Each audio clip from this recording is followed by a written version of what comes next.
Welcome to the Common Man Football Show. My name is James Coburn, and today's episode we are talking about the 2019 NFL Draft in terms of the Arizona Cardinals. So this is going to be a draft analytics review. So in this video, we're going to talk about nothing but the data/analytics of the Arizona Cardinals draft class. If you're new to the channel and new to the work that I do, all terms and definitions will be in the description. If you're interested in any of my prior videos on the Arizona Cardinals draft, because I've done a video on the Cardinals draft in 2017 and 2018, so if you're interested in what my data has shown on players in the past, you can definitely go to those other videos, and the link is in the description as well. With all that stuff out of the way, let's get to the first pick of the draft, which of course was Kyler Murray, quarterback out of Oklahoma. When you look at his overall production data, it actually doesn't look that bad on the surface. Had an 84.25 high school production score, had a 97.32 overall FBS production score, which hits the starter threshold and the Pro Bowl threshold when it comes to quarterbacks. And of course, when you look at his career data, he had a 97.32, which is above the All-Pro, Pro Bowl, and starter career threshold. And the averages, he's well above the averages in terms of All-Pro potential, Pro Bowl potential, and starter potential. The only issue with Kyler Murray is that he's only started 1 year of college football in his entire career. He's mostly been a backup/side character for most of his career in college, and then he finally got the first year to start at Oklahoma last year, where he just blew up out of proportions. And there's no denying that Kyler Murray is a very talented quarterback, but one-year starters at the quarterback position typically have issues, growing pains, if you will. They usually are either Cam Newton or they are Mitch Trubisky. There's not a lot of leeway here. So, I mean, the bottom line is Kyler Murray is definitely inexperienced. This doesn't mean that he's going to be a bust, but it just means that this is someone that definitely carries a lot more risk than most top quarterback prospects. Very talented player, but also carries a lot of risk because you don't know if this was a one-year wonder type situation or if he's the real deal. Then, of course, we get to the next pick of the draft, which, of course, is Byron Murphy, cornerback out of Washington. When you look at his data, he had great production data, 80.16 in terms of solo tackle data, 93.17 in terms of pass deflection data. Hits the All-Pro and Pro Bowl areas when it comes to his solo tackle and pass deflection data. So he pretty much has All-Pro/Pro Bowl production data, but his athleticism is the only question mark. 55.69 in terms of explosiveness, 36.43 in terms of speed, and 69.20 in terms of flexibility for his size. Does not hit the All-Pro or Pro Bowl threshold when it comes to speed at the position. If he did have better speed, he definitely would be in that Pro Bowl area and that All-Pro area. But right now, he looks more like a starter than an All-Pro/Pro Bowl player. This doesn't mean that he can't buck the trend. This doesn't mean that he can't be a special player at the NFL level. But every single All-Pro and Pro Bowl cornerback, multiple All-Pro and Pro Bowl cornerback, with the exception of, say, Richard Sherman, were players that typically had above-average speed at the position. And that's the only big issue with Byron Murphy. And I do know that people are going to go, well, Richard Sherman.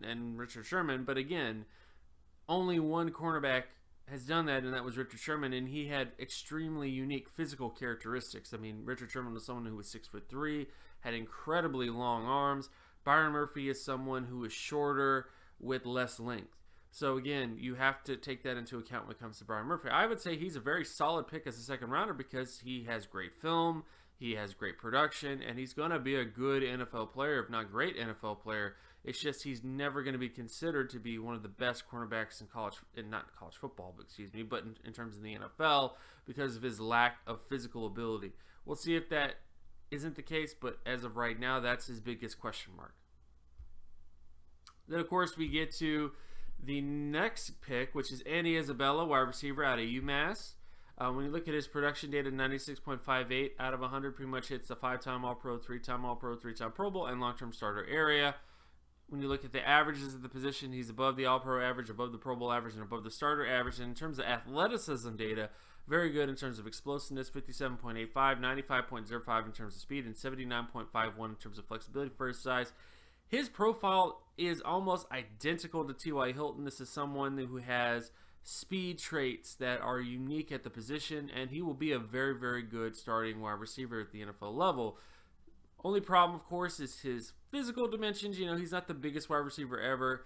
There are definitely going to be players that he might get compared to. He might get compared to Julian Edelman. He might get compared to, say, Wes Welker, but he is so much faster than Wes Welker. He's so much faster than Julian Edelman, because the biggest difference between him and those guys is that Edelman and Welker were guys who had great short shuttle three cone, if not elite short shuttle three cone, at least in Edelman's case, whereas Isabella has a good short shuttle three cone, but not elite. And again, his traits are more geared towards the speed side of things. So again, Isabella is a very good wide receiver, but he's someone that I think in terms of all-pro and Pro Bowl potential, it will really depend on how well he meshes with Kyler Murray in this offense, which I think he'll do really well, but there definitely are other wide receivers that they drafted that could have more potential than Andy Isabella. And of course, you get to the next pick of the draft, which of course is Zach Allen out of Boston College. When you look at his production at the defensive end position, 96.28 in terms of solo tackle data, 44.84 in terms of sack data, and 84.84 in terms of tackle for loss data. I do understand that he might be seen as a 3-4 DN potentially, but he still has good data here. He just doesn't have elite data at the DN position. Then, of course, you look at athleticism data, 73.66 in terms of explosiveness, 35.61 in terms of speed, and 66.52 in terms of flexibility for his size. Doesn't have all-pro or Pro Bowl athleticism traits, but overall athleticism traits, but he does have at least starter traits. And I think that's how you need to view Zach Allen. He's someone who has starter-level production, starter-level athleticism traits, and he has potential to be a very, very good player at the NFL level. He's just never really going to be elite. And that's if you put him on the inside or put him on the outside. He's just never going to be an elite defensive player, but he is going to be a very good defensive player, which I think is what makes him good value in the draft. Then, of course, you get to the next pick, which, of course, is Hakeem Butler, wide receiver out of Iowa State. I was shocked to see him fall this far, but again, great pickup for the Cardinals, 86.92 in terms of his passing yards, market share production, hits above the 5-time All-Pro, 3-time All-Pro, 3-time Pro Bowl, and long-term starter thresholds. Averages-wise, he doesn't quite hit above the All-Pro average, but he does hit near the Pro Bowl average, and he's definitely above the starter average. And in terms of athleticism data, he has above-average explosiveness and above-average speed for his size. Biggest question marks for him, honestly, is that he is kind of a one-year starter type, one-hit wonder, if you will, because he was only dominant for 1 year. But the 1 year that he was dominant, he was truly dominant. He has by far some of the best splash plays out of any wide receiver in this class, just in terms of his ability to get the ball and make plays with it, by himself one-on-one. And I would say that he has potential to be the best wide receiver in this draft class if given the opportunity. If he doesn't become that, he doesn't become that. But I still think he's someone who has a very good shot to become a very good long-term starter, if not better than that, and could potentially be the best wide receiver of the Arizona Cardinals. So I would say this is just a perfect fit. I think when you look at the Andy Isabella and the Hakeem Butler type fusion, if you will, you have one wide receiver who gives you unique speed traits and another one that gives you more of the the starter traits at the position, which is very, very good for that position. Then, of course, we get to Deonte Thompson out of Alabama. When you look at his production data, he had a 58.51 solo tackle score, 47.51 interception score, and 47.51 pass deflection score. Doesn't hit the All-Pro thresholds, doesn't hit the Pro Bowl thresholds either when you look at him in terms of his solo tackle data. And when you look at the averages at the position, at the free safety position, nowhere near the averages of All-Pro, Pro Bowl, or even starter at the position, which comes down to Deonte Thompson's biggest issue is that he just wasn't productive. I do understand there's a lot of people that are going to say, well, he played at Alabama, he played at Alabama, he played at Alabama. I would say, well, yeah, that's true, but Sean Taylor played at Miami, and he was elite productive at Miami. Miami, a program that had legitimately 3 to 4 Pro Bowlers on it when he was playing, and he was still productive, if not even having a Hall of Famer on there, and Ray Lewis, well, not Ray Lewis, but Ed Reed at one point, and Sean Taylor were on the field at the same time at one point, and Sean Taylor was still able to be productive in that situation. So don't give me this excuse that he played at Alabama so his production doesn't matter, because the fact of the matter is it does matter. It is something that hurts him. He didn't really do an athleticism testing to really determine much, but on film he did have question marks on speed, and this just doesn't look like a very good pick. Now, if he ends up becoming a starter, great, but I would say that he's more likely than not going to be one of those picks that doesn't pan out for the Cardinals. And, of course, we get to Keyshawn Johnson out of Fresno State. Production-wise, 83.58 in terms of his passing yardage market share. Doesn't hit the 5-time All-Pro, but is above the 3-time All-Pro, 3-time Pro Bowl, and long-term starter area. When you look at the other sort of college production marks, doesn't hit above the All-Pro or Pro Bowl area, but does hit above the starter area. And in terms of athleticism traits, this is the biggest sort of issue for him, is that he only had a 15.27 explosion score, 28.47 speed score, and 23.51 flexibility score. Doesn't hit any 51 or higher area. When it comes to wide receivers, they need to have at least 154 or higher athleticism trait to be very, very good. The exceptions to this is Chad Johnson is one of those guys who didn't quite hit this, in Jarvis Landry. So there's only really been 2 wide receivers who had below average but athleticism across the board and didn't become much at the NFL level. So more likely a backup type, but definitely someone to keep a track of, because I do know there's a lot of film guys out there who really like Keyshawn Johnson. I like Keyshawn Johnson as well, but there's no denying that his athleticism is questionable at the next level because of his overall issues in terms of athleticism. Then, of course, we get to Lamont Gaillard from Georgia. Athleticism-wise, 30.92 in terms of explosion, 78.04 in terms of speed, and 64.69 in terms of flexibility for his size. Doesn't quite hit all the All-Pro thresholds, but does hit at least above the Pro Bowl thresholds and the starter thresholds in terms of the majority Pro Bowl and starter centers. And when you look at the averages of the position, his averages look more in tune with a Pro Bowl or starter area, but he does have below average explosion compared to Pro Bowlers and starters. So that's really the only area where he has a lot of issues, is just his explosion traits. But this is still the profile of someone that can become a long-term starting center at the next level. And I think that's the biggest sort of positive for Gaillard, is that he could become the starting center for the Arizona Cardinals, which would only bolster things even further for him. Then, of course, we get to Joshua Miles out of Morgan State. When you look at his athleticism traits, he had a 98.99 explosion score, 45.56 speed score, and 37.69 flexibility score. Doesn't hit the All-Pro thresholds. Doesn't hit the Pro Bowl thresholds, but does hit above the starter thresholds. And when you look at the averages of the position, the biggest area where he falls flat is in terms of speed and flexibility for his size. Definitely has great explosion traits, but his speed and flexibility is just not there when it comes to him. But I think there is some positives to Joshua Miles, in that I think that he can work in Cliff Kingsbury's system. This is the type of athleticism, again, he's really explosive. He just isn't fast or flexible, which means that he needs to go to a system where he's able to explode out of his stance and get in position, get his body in position to block people. But, basically what I'm saying is that I think the system that the Arizona Cardinals are going to use can mask some of his physical flaws, if you will. Because the system that they're in doesn't really need him to run, 20 yards or 10 yards down the field very quickly. This is going to be more of a zone blocking type scheme, if you will, to a certain extent. So, he's not going to be asked to pull and get hat on a hat as much as you would think. And he's also someone that is probably not going to have to be as great in terms of preventing defenders from getting into the backfield just because of Kyler Murray's athleticism. So I would say that this is one of those picks where, even though his athleticism is not the best that it needs to be, is not great in terms of speed and flexibility, he could still carve out a role as a starter if he gets used properly in the Arizona Cardinals scheme. And of course, we get to Michael Dogbe out of Temple. When you look at his production traits, he had very good production traits. He had an 82.61 solo tackle score, 88.20 sack score, 90.09 flexibility or tackle for loss score. Doesn't hit the All-Pro threshold, but does hit above the Pro Bowl threshold and the starter threshold at the position.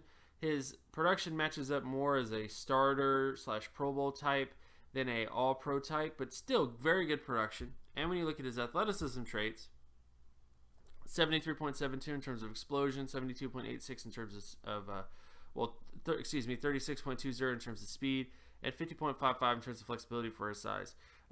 Doesn't quite have and again, this is compared to the averages of the position. So this is the average explosion score for an All-Pro/Pro Bowl player.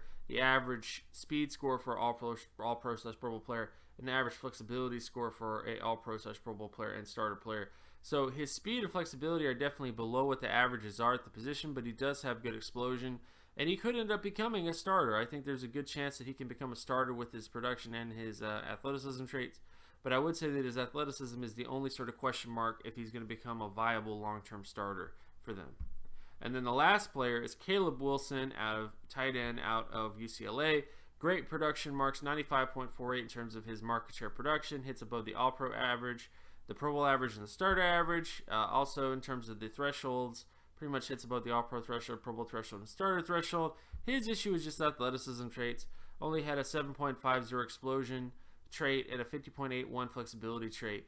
Great speed, but just isn't explosive and is not flexible. He's not someone that you want to be lined up in line. This is not someone that you want as a blocker. This is more of an oversized wide receiver type. Can he be utilized properly in the scheme? Absolutely. And it would not be surprising if Caleb Wilson was able to become a starter as like an oversized wide receiver. But don't expect him to be a true inline tight end. That's not what he's going to it's just not what he's going to end up becoming because of his lack of explosion. You don't want this guy trying to protect your franchise quarterback. You want this guy getting out there and using his speed to create mismatches down the field. So overall, the Arizona Cardinals draft class is good. I like this draft class. I think there's a lot of starters here. There is not a lot of special Pro Bowl, or at least guaranteed Pro Bowl types, because Kyler Murray is someone who can become a Pro Bowler with his athleticism and just how great he was for 1 year. He could become a Cam Newton-like guy, if you will, a pocket-sized Newton, if you will. When you look at Hakeem Butler, he's one of the most talented wide receivers in this draft class, just in terms of physical ability, and size, and as that mismatch ability, and film-wise, he's just incredible. So, he's someone who also, I think, has the potential to become like a special player. And Isabella has special production traits. Zach Allen has great grit traits. He's great grit, if you will, on film. He's a gritty guy. All the players on this that they drafted have good traits on film. They all do. And there is data to back up those traits as starters at the NFL level. So, at the very least, you're going to get a instant impact type draft class. A class where there's going to be players that are going to instantly become starters for you. There's players that are going to instantly become good players and players that are going to be with you for a while if you decide to re-sign them after 4 years, before free agency. So that's what I like about this class. It's not incredibly, it is flashy. It's not as flashy as some other classes, in terms of just overall upside. But it's still a very solid class to help rebuild the Arizona Cardinals, because the Cardinals are that team where their talent has become so devoid of things that you have to start to rebuild. And this is the great sort of foundational draft for where they might want to go in the future. So I like this draft. I just do. And of course, if you want to learn more about the work that I do, you can check out my work at draftcobra.wordpress.com. You can also follow me on Twitter at Geometrics. And if you like this content and you want more content like this, be sure to leave a like and subscribe. Share this video as well with anybody that you know. Hit that notification bell in case you want to be reminded when another video of mine drops. And also donate to my Patreon as well if you're a big fan of the work that I do. If you've become a believer from this video, become a Patreon subscriber today. $5 a month helps me tremendously to get to the goal where ultimately I can just make these videos every day of the week and provide you guys with more information than I already do. So again, if you love what I do, if you love this channel, if you love the work that I put in, then donate something to my Patreon, because every little bit helps to keep things going. And with all that out of the way, thank you very much. Hope you guys have a great week. Peace.